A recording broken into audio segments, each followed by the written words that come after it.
12th CBSE students, in the last video we analyzed molar conductivity, limiting molar conductivity and Kohlraasch law. Today we can discuss applications of Kohlraasch law. First of all, you have to remember Kohlraasch law. The limiting molar conductivity of electrolyte is the sum of limiting molar conductivity of its constituent ions. Okay. But it is applicable to strong electrolytes only because they undergo complete dissociation in solution. But weak electrolytes do not undergo complete dissociation. Therefore, finding out lambda naught m of weak electrolytes from its constituent ions is not possible. It should be calculated indirectly. So the first application of Kohlraasch law is calculation of lambda naught m of weak electrolytes from lambda naught m of strong electrolytes. For this we can consider one example. CH3COOH acetic acid, which is weak acid and partially ionized, but sodium acetate, its salt, hydrochloric acid and sodium chloride. These three electrolytes are strong electrolytes and completely ionized in the solution. Using lambda naught m of these three electrolytes, we can find lambda naught m of acetic acid. How? Right.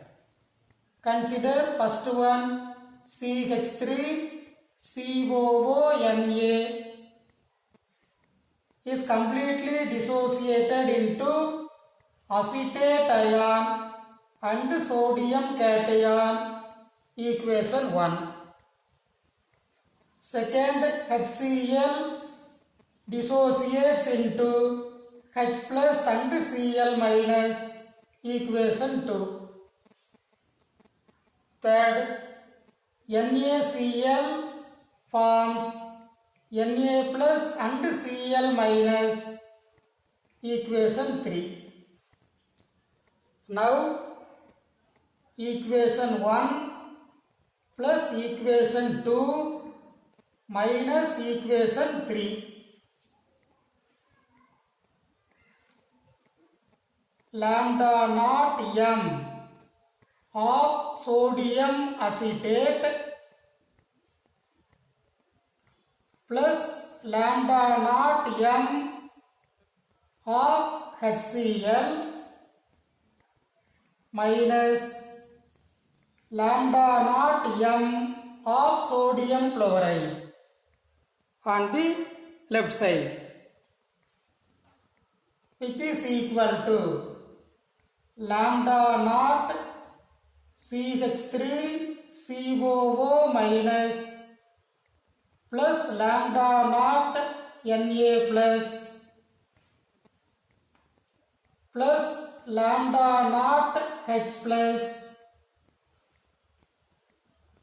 plus lambda naught Cl minus, then minus lambda naught Na plus minus lambda naught Cl minus, which is equal to, according to Kohlraasch, lambda naught Cl minus coming from two different electrolytes is same.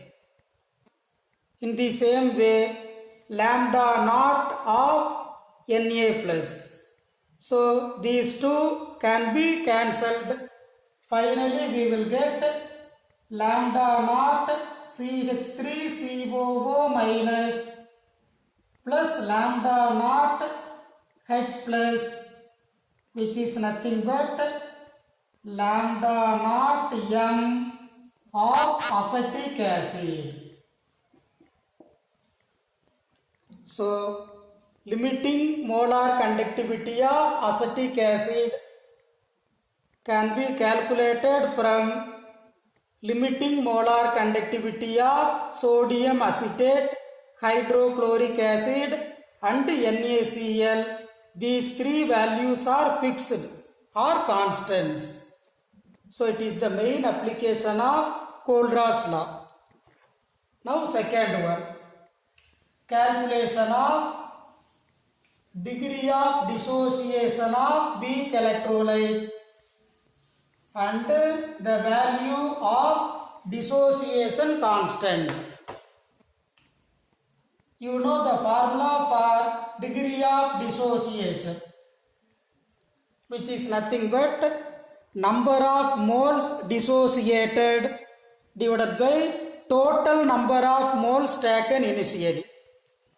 Lambda m, molar conductivity at specified concentration, is associated with number of moles dissociated. Then lambda naught m, which is associated with initial number of moles. So degree of dissociation of weak electrolyte is the ratio between molar conductivity at particular concentration and limiting molar conductivity. Okay.